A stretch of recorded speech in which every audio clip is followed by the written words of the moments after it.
কথা শুনে মনে হচ্ছিল দু থাপ্পড় দিই, কিন্তু কেন সেটা আমি তোমাদের পরে বলছি।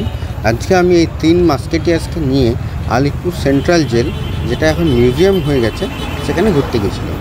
তো যখন গেলাম ওখানে, তখন ওরা বললো যে মোটামুটি 3 ঘন্টা টাইম লাগবে কিন্তু পুরো জেলটা ঘুরতে, কিন্তু আমার হাতে ওটা টাইম ছিল না। তাই আমি গেছিলাম বেসিক্যালি এই তাদের যে লাইট অ্যান্ড সাউন্ডের যে শোটা হয় সেটা দেখার জন্য। তো আমরা মোটামুটি 4টের সময় পৌঁছে গেছি। 4টের থেকে ওটা শুরু হয় তোমার 6:30টার সময়। তো অনেকটাই দেখা হয়ে গেছিলো। প্রথমে ঢুকতে ঢুকতে দেখো টিকিট কাউন্টার আছে, টিকিটের রেট পার পারসন সব কিছুই লেখা আছে, ম্যাপ দেওয়া আছে। ম্যাপটা আমি ভালো করে তুলে নিয়েছিলাম, কারণ দেখে দেখে তো ঘুরতে হবে। এমনি অনেক বড় এরিয়া, তো তুমি যদি ম্যাপ না দেখো বা কাউকে জিজ্ঞাসা না করো, তাহলে তুমি ঠিকভাবে সব জায়গাতে যেতে পারবে না। তবে চারিদিকে নানা রকম বোর্ড দেওয়া আছে, যে বোর্ডগুলো তোমরা যদি ফলো করো তাহলে সব ঠিক জায়গাতে পৌঁছে যাবে। তো আমরা প্রথমে ঢুকেই বাঁ দিকের যে গলিটা আছে, মানে রাস্তাটা আছে, এটাতে হাঁটা শুরু করলাম। হাঁটতে হাঁটতে প্রথমেই আমাদের যেগুলো পড়লো চোখে, সেগুলো হলো জেলখানা। আমি ফার্স্ট টাইম দেখলাম, আগে যেহেতু কোথাও যায়নি। তার কিছু দূর গিয়েই আমরা গ্যালোস দেখতে পাবো, চিত্তরঞ্জন দাসের সেল দেখতে পারবো। আমাদের যত মনীষীরা আছে বা ফ্রিডম ফাইটার যাদের বলো, তারা যে যে কক্ষে ছিল তাদের কিন্তু সেগুলো সব রাখা আছে। তাই আমি আমার কলকাতার বন্ধুদের বলবো যে তোমরা একবার সময় বার করে এই জায়গাটা ঘুরে এসো, আর বিশেষ করে তাদের লাইট অ্যান্ড সাউন্ড যে শোটা আছে সেটা এনজয় করো বা দেখো, কারণ ওটা দেখলে তোমাদের গায়ের লোম অটোমেটিকলি সোজা হয়ে যাবে, কারণ এত সুন্দরভাবে ওরা এটা করেছে। মানে তোমার চোখের সামনে ঘটবে যে জেলের ভেতরে কিভাবে তারা ছিল, কি কথাবার্তা বলতো। তো চলো আর কিছু কথা বাড়াচ্ছি না, পুরো ভিডিওটা দেখতে থাকো। যদি দেখতে দেখতে ভালো লাগে তো অবশ্যই একটু লাইক করো, একটা শেয়ার করো, একটা কমেন্ট করো, আর তুমি কবে যাচ্ছ সেটা আমাকে জানাও। তো আর যেটা প্রথমেই আমি বলেছিলাম যে আমি থাপ্পড় দিতে ইচ্ছে করছিল দুজনকে, তার কারণ তারা আমার আগে আগে হাঁটছিল এবং তারা বলছিল কি এই জায়গাগুলো বেকার, এখানে কোনো রিলস ভিডিও শ্যুট করতে দেয় না। তো চিন্তা করো, এইরকম জায়গাতে গিয়ে তারাও রিলস ভিডিও শ্যুট করতে গেছে, তাদের তো বাজিয়ে লাগবেই। তা আর এই জন্যে আমার রাগ লেগেছিলো যে এত হিস্টোরিক্যাল প্লেসে ওরা ওইসব করতে এসেছে। তো যাই হোক, আর কিছু বলছি না, চলো ভিডিওটা দেখতে থাকো। এটা দেখো একটা জেলখানার ভেতরে যখন নির্বাসনে রাখতো, মানে নির্জন কক্ষতে রাখতো, সেই জায়গাটা মানে ফাঁসি দেওয়ার আগে এই কক্ষগুলোতে একাই রাখতো। এবার এখান থেকে সোজা ফাঁসির মঞ্চে নিয়ে যেত। এটা হলো দীনেশ গুপ্তর স্মৃতি, মানে ওকে এই জেলটাতে রাখা হয়েছিল। বিনয় বাদল তো একসাথে সুইসাইড করেছিল, দীনেশও করেছিল, কিন্তু দীনেশকে ইংরেজ সরকার বাঁচিয়ে নিয়ে আসে এবং তারপর অকথ্য অত্যাচার করে তাকে ফাঁসিতে ঝুলিয়ে দেয়। তো এই কক্ষটাতে ওকে রেখেছিল, তাই ওর এটাতে একটা মূর্তি বসানো আছে। দেখো এর পাশেই হলো গ্যালোস, মানে ফাঁসির মঞ্চ, আগেই বলেছি।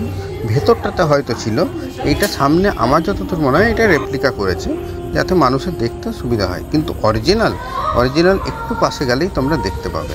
সেখানে এখনও অবধি একদম রেল দড়ি ঝুলছে। আর এটা হলো ইংরেজ আমলের একটা সার্জেন্ট বা কোনো অফিসার, তার নামটা আমি ভুলে গেছি, কিন্তু তোমরা যখন লাইট অ্যান্ড শো দেখবে, সাউন্ড শোটা, তখন কিন্তু এনার পরিচয়টা পেয়ে যাবে। এটা হলো ওই ফাঁসি কাঠের ঝোলানোর পর যে পোস্টমর্টম করতে হয় সেই রুমটা, অটপসি রুম। এটা তো মানে পোস্টমর্টম করে পরে এখান থেকে দেখা সেই যে টেবিলগুলো, এইগুলো এখনও ওই রকমভাবেই রাখা আছে, এগুলোর কোনো চেঞ্জ হয়নি, কোনো জেলটার কোনো চেঞ্জ হয়নি। হ্যাঁ, কিছু রেনোভেশন হয়েছে, যেগুলো আর কিছু চলছেও, সেগুলো দেখলে তোমরা বুঝতেই পারবে। তবে জিনিসটা একবার আমি বলবো, আবারও বলছি যে ভিজিট করলে অনেক কিছু জানতে পারবে, অনেক কিছু ফিল করতে পারবে। দেখো এই গ্যালারি দেখার পর আমরা চলে যাব এই যে 4 মনীষীর কক্ষ, এগুলোতে যাব। এখানেই তোমরা দেখতে পাবে যে জওহরলাল নেহেরুকে 3বার না 4বার রেখেছিল, সেই কক্ষটা জওহরলাল নেহেরুর কক্ষটা। জওহরলাল নেহেরুকে দেখা করতে আসতো তার মেয়ে সোনিয়া গান্ধী, ঠিক আছে? তো তারও একটা রেপ্লিকা করা আছে। আর আরও ভালো লাগবে যখন তোমরা দেখতে পাবে একটা জায়গা এখনও অরিজিনালভাবে করা আছে, যে কীভাবে এই জেলের বন্দীদের একটা রুমেই থাকতে হতো, সেখানেই স্নান করতে হতো, সেখানেই রান্না করতে হতো, খেতে হতো। চলো পুরো ভিডিওটা দেখো। আর আবারও বলছি, একবার লাইট অ্যান্ড সাউন্ড শোটা তোমরা কিন্তু দেখবে। চলো দেখতে থাকো ভিডিওটা।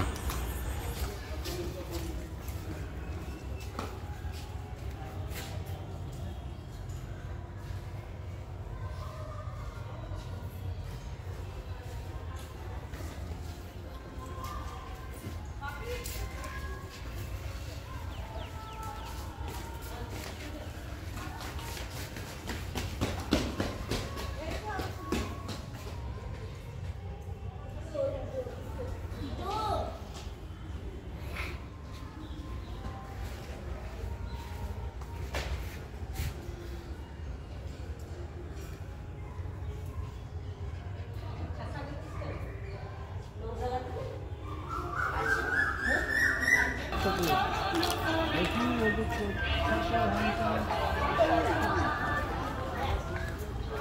गांधी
এই যে দূরে লাল বাড়িটা দেখতে পাচ্ছ, এটা হলো ওয়াচ টাওয়ার। ওয়াচ টাওয়ার মানে এটা গোল করে চারিদিকে দরজা করা আছে। এখান থেকে ইংরেজদের যত সৈনিকরা আছে সব দরজায় দাঁড়িয়ে থাকতো। এই এত বড় জায়গাটাতে যদি কোনো কয়েদি পালানোর চেষ্টা করতো, ডাইরেক্ট ওখান থেকে ওরা গুলি করে দিত। মানে কোনোভাবেই যাতে না পালাতে পারে তার জন্যই তৈরি করা এই ওয়াচ টাওয়ার। এই ওয়াচ টাওয়ারের উপরে তোমরা যেসব আমাদের ফ্রিডম ফাইটারকে আন্দামানে ট্রান্সফার করা হতো তাদের জীবনচক্র বা কাদেরকে করা হয়েছিল সেগুলো দেখতে পাবে উপরে উঠলে, এবং এই যে ভেতরে ঢুকে এটাও দেখতে পাবে।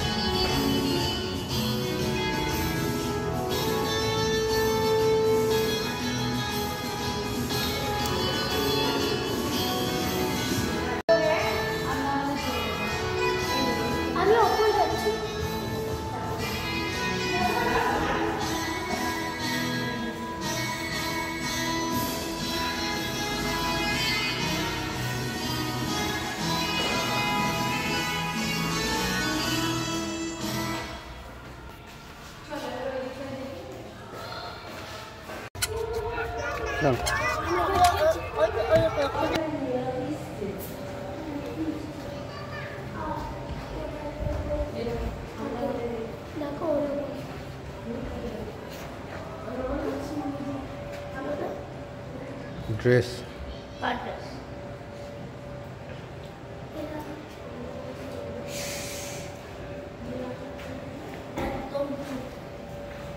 এটা হাত দেওয়া নয়।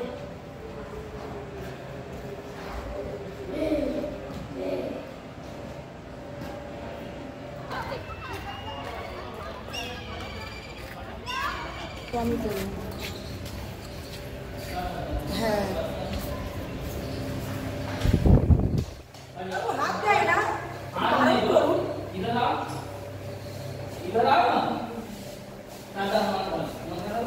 বাবু স্যার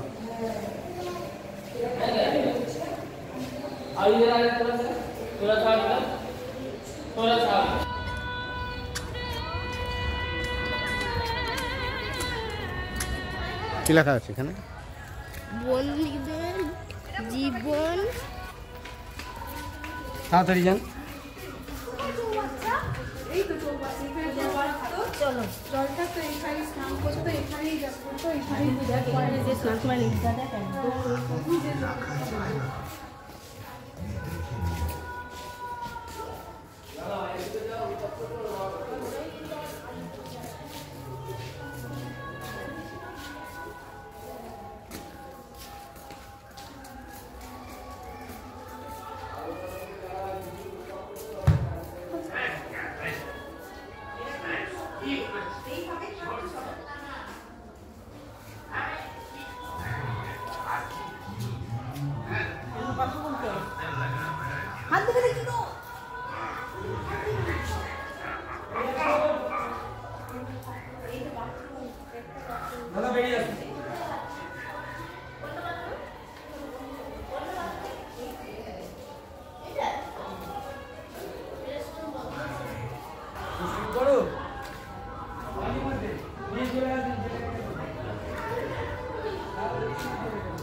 এখন যে জায়গাটাতে এসেছি এখানেই হবে লাইট অ্যান্ড সাউন্ডের শোটা।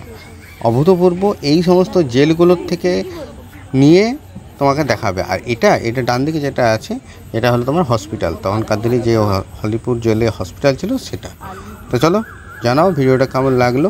এখানে কিছুটা দেখাবে এবং এটার থেকে বেস্ট লাগবে যখন ঘরগুলোর মধ্যে তোমাকে লাইট অ্যান্ড সাউন্ডের এফেক্টটা দেবে। দেখো এখানে কত সুন্দরভাবে সাজিয়েছে, এগুলো কিন্তু সাজানো না, এটাই কিন্তু ওটা শোয়ের একটা অংশ।